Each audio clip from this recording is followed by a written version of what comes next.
ஆழிமழைக் கண்ணா ஒன்று நீ கைகரவேல் ஆழியுள் புக்கு முகந்து கொடு ஆர்த்தேரி ஊழி முதல்வன் உருவம்போல் மெய்கருத்து பாழியந்தோளுடைப் பற்பனாபன் கையில் ஆழிபோல் நின்னி வலம் புரிபோல் நின்னதிர்ந்து தாழாதே சார்ந்த முதைத்த சரமழை போல் வாழ உலகினில் பெய்திடாய் நாங்களும் மார்கழி நீராட மகிழ்ந்தேலோரெம்பாவாய்.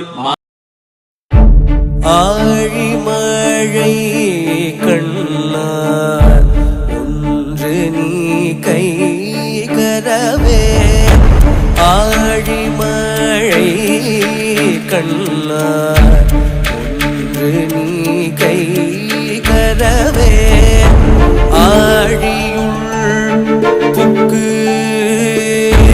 முகந்து கோடா தேரி ஆழியுள் புக்கு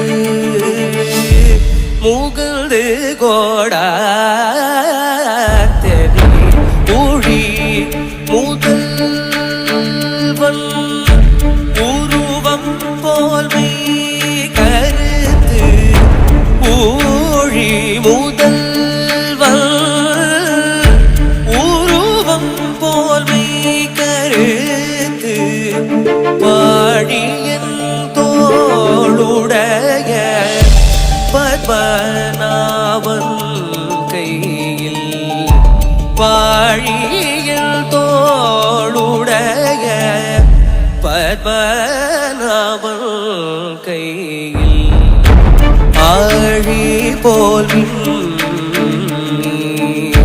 வலம் புரி போல் நின்றதிருந்து தாழாதே சார்கம் உதைத்த சரமழை போல் வாழ உலகினில் பெய்திடாய் நாங்களும் வாழ உலகினில் பெய்திடாய் நாங்களும் மார்கழி நீராட மகிழ்ந்தலோரும் பாவாய் மார்கழி நீராட மகிழ்ந்தலோரும் பாவாய்.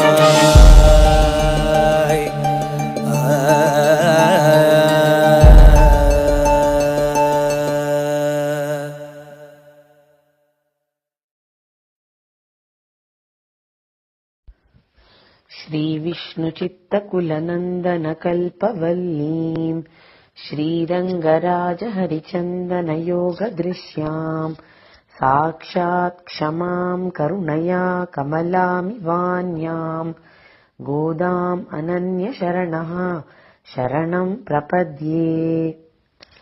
आज धनुर्मास के चौथे दिन का शुभ अवसर है और आज के दिन हम तिरुप्पावई के चौथे पासुरम के अर्थ का अनुसंधान करेंगे।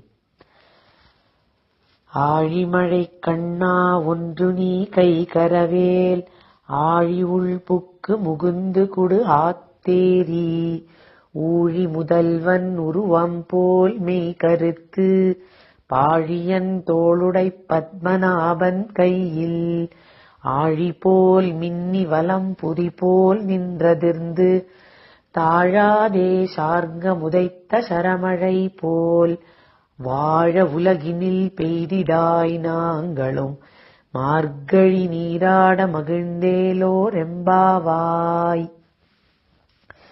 गोदा देवी भगवान कृष्ण को पाने के लिए श्री व्रत करना चाहती थी, जिसे पावई नोम्ब कहा जाता है तमिल में।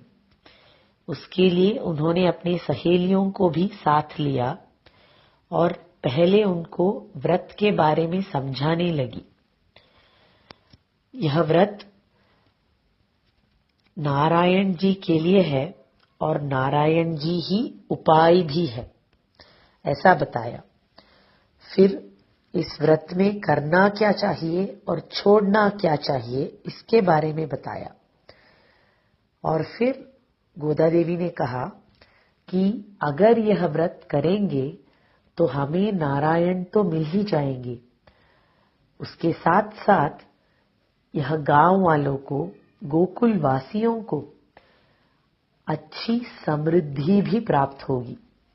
वह अच्छी समृद्धि अच्छी वर्षा होने के कारण प्राप्त होगी, ऐसा कहा गया तीसरे पासुरम में।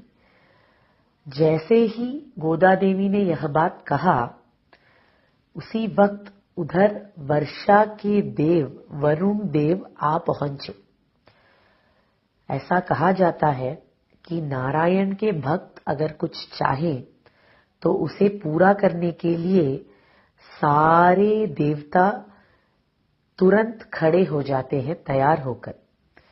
ऐसा ही एक नारायण भक्त के तमन्ना को पूरी करने के लिए वरुण भगवान प्रकट हो गए गोदा देवी के सामने। इसलिए इस चौथे पासुरम में वरुण भगवान को देखकर बात करती है गोदा देवी, उन्हें बुलाती है, आळिमழைக்கு अन्ना। आळिमழை का मतलब है घूम घूम कर बरसाने वाली बरसात। ऐसे बरसात के मालिक, उसके स्वामी यानी कि वरुण देव, हे वरुण देव आप आए, इसके बारे में हम खुश हैं। हम आपको बताना चाहते हैं कि कैसी बारिश होनी चाहिए ताकि समृद्धि आ जाए इस दुनिया में। गोदा देवी कहती हैं, उन्जुनी कई करवेल, हे वरुण देवता आप कोई भी तरह का पार पक्ष ना करें, मतलब किसी भी जगह को बिना वर्षा के न छोड़े। दुनिया में कहा जाता है कि जहां धर्म है वही वर्षा होती है, लेकिन सिर्फ धर्मात्माओं को और पुण्यात्माओं को देखकर उसी जगह पर बरसाना, ऐसा आप न करें हे वरुण देवता। कृपा करके सभी जगह पे बरसा दीजिए, ऐसा बोलती हैं गोदा देवी। क्यों ऐसा कहती हैं? क्योंकि गोदा देवी का दिल माँ का दिल है, जगन माता कहलाती है गोदा देवी। इसलिए करुणा की वजह से उन्होंने कह दिया कि कोई भी पार पक्ष रखे बिना सब जगह पर बरसात करवाइए हे वरुण देवता, ऐसे कहे। ठीक है, बरसात के लिए पानी आता कहां से है? गोदा देवी ने कहा, आळी उल्पुक मुकुंद कुड आतेरी। हे वरुण देवता, इस बरसात के लिए आप पानी जाकर समुद्र के अंदर से ले ले, समुद्र के तटों से ना ले, उसके मध्य भाग से लेकर आए, ताकि सबसे शुद्ध पानी बरसात के लिए उपयोगित हो। तटों पर प्रदूषण हो सकता है, लेकिन मध्य भाग हमेशा साफ होता है। इसीलिए समुद्र के मध्य से, बीच में से पानी उठाकर मेघों को चलवाइए हे वरुण देवता, ऐसा कहती हैं। वो मेघ कैसे होने चाहिए? ऊड़ी मुदलवन उरुवम पोल में करत। वो मेघ का जो रंग है, वर्ण है, वो भगवान कृष्ण के वर्ण के जैसा होना चाहिए। अगर बादल काला हो तो ही वो बहुत बरसाता है, उसका मतलब होता है कि उसमें बहुत पानी है। इसीलिए कृष्ण के रंग लेकर आ जाओ मेघों को लेकर हे वरुण देवता, ऐसे बुलाती है। इन मेघों के अंदर विद्युत भी होनी चाहिए, ऐसे कहती है। वह विद्युत कैसा होना चाहिए? पाழிयन तोளுடை पद्मनाभन कैயில் आळी पोल मिन्नी। भगवान पद्मनाभ के बाहुओं में पकड़े हुए चक्रायुध कैसा होता है, उतने तेज वाली विद्युत के साथ प्रकट हो, ऐसा कहती हैं। चक्रायुध जैसा क्यों होना चाहिए? क्योंकि चक्रायुध जगत के रक्षण के लिए उपयोग करते हैं भगवान। और भगवान पद्मनाभ ये सर्व जगत रक्षक कहलाते हैं, क्योंकि पद्मनाभ नाम कैसे आया? भगवान के नाभि से एक पद्म उगा जिसमें से ब्रह्मदेव आए, और ब्रह्मदेव ने भगवान के नियम पर इस जगत की सृष्टि की। ऐसे सृष्टित जगह की रक्षण का भार भगवान पद्मनाभ ने खुद उठाया, और वह रक्षण उन्होंने किया कैसे? अपने चक्रायुध द्वारा। इसीलिए चक्रायुध जैसे विद्युत के साथ आप चले आए, ताकि लोगों को भगवान के रक्षक होने के बारे में याद आए। अब विद्युत के साथ साथ क्या आता है? गर्जना करते हुए मेघ आते हैं। वह गर्जना कैसी होनी चाहिए ये भी कहती है। बलमपुरी पोल निंद्रदिर्द, भगवान के हाथों में जो शंख है उसके जैसा नाद होना चाहिए उस मेघों का। भगवान का शंखनाद बड़ा ही अद्भुत है। वह शंखनाद शत्रुओं के दिल में भय जगाता है। कहते हैं सघोषो धार्तराष्ट्राणाम हृदयानि व्यदारयत, यानी कि जब भगवान कृष्ण ने अपने शंख का नाद किया कुरुक्षेत्र भूमि में, तब धृतराष्ट्र के पुत्रों का हृदय जैसे कि फट गया। इतना डर उनके हृदयों में पैदा हो गया। लेकिन वही शंखनाद भक्तों के हृदय को आनंद दिलाता है। भगवान कृष्ण जब रुक्मिणी से विवाह करने चले, उन्होंने विदर्भ देश के सीमा पर अपने शंख को बजाया। यह शंखनाद को सुनकर रुक्मिणी देवी के हृदय में आनंद उठाया।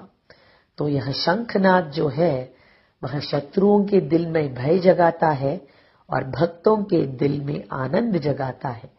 तो उस तरह के नाद लेकर यह मेघ आए, ऐसा कहती हैं गोदा देवी वरुण देवता से। अच्छे विद्युत और नाद के साथ आए हुए मेघ कभी कभी बिना बरसे भी चले जाते हैं, लेकिन ऐसा नहीं होना चाहिए। आपके मेघों को जरूर बरसना चाहिए। किस तरह से बरसना चाहिए? ताड़ादे शार्ंगमुदैत्त शरमळै पोल, ऐसा लगना चाहिए कि भगवान राम के धनुष से बाण निकल रहे हैं। राम के धनुष से बाण निकले तो आते रहते हैं, खत्म ही नहीं होते। इतने सारे बाण की वर्षा होती रहती है। उस तरह से वर्षा होनी चाहिए इन मेघों से, ऐसा कहती है। जैसे ही गोदा देवी ने इतनी सारी बातें बताई, वरुण देव खुश होकर कहने लगे कि चलो अभी बरस देता हूं ऐसा। लेकिन गोदा देवी ने कहा रुकिए जरा, வாழ உலகினில் பெய்திடாய் நாங்களும் மார்கழி நீராட மகிழ்ந்தேலோ रेम्बावाई। जरा रुकिए, हमें हमारे इस मार्गशीर्ष श्री व्रत को पूरा करने दीजिए। उसके बाद इस जगत की समृद्धि हो ऐसा आप बरसाएं, क्योंकि अगर व्रत के बाद बरसाएंगे तो ही लोग इसे व्रत का फल मानेंगे। इसलिए फिलहाल के लिए रुक जाइए। ऐसा कहकर गोदा देवी वरुण देवता को ये बतलाती है कि किस तरह के वर्षा बरसाने से जगत की समृद्धि हो सकती है। यह रहा चौथे पासुरम का विषय। कवितार्किक सिंहाय कल्याण गुणशालिने श्रीमते वेंकटेशाय वेदांत गुरवे नमः।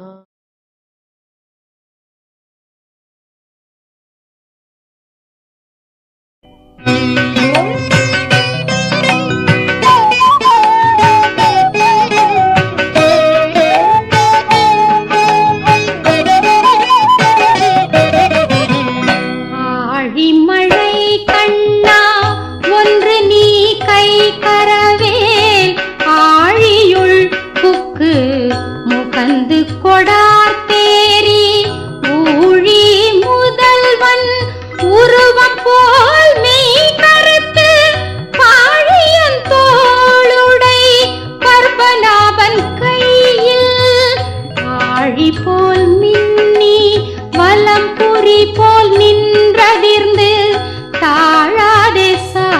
தங்கம் உதைத்த